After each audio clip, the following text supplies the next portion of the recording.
we're gonna use bread, eggs, sugar, vanilla, heavy cream, evaporated milk, and condensed milk. Now we're gonna start cooking. Put this. Sugar? Yes. All? On. Okay. Okay. Wait until become dissolved. Put sway my. No, it's okay. It's okay to be hot.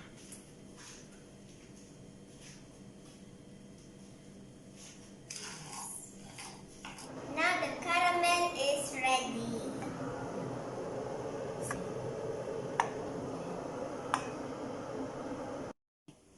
So now we're gonna cut the bread. From the edge.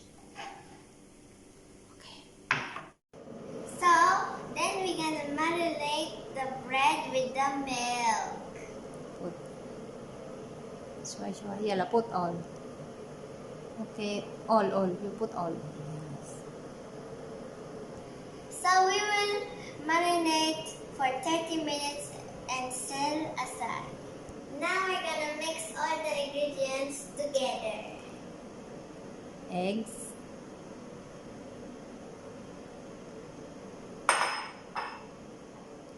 Milk.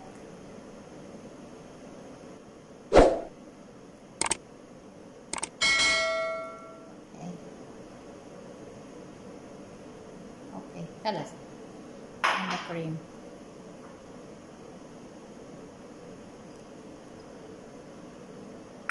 So then we're gonna mix all together with the machine. Next step, you will pour all of the items here on the baking dish.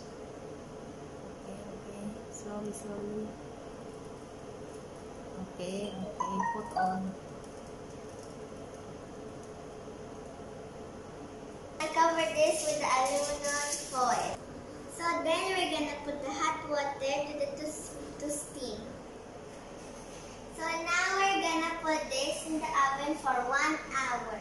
1 hour later.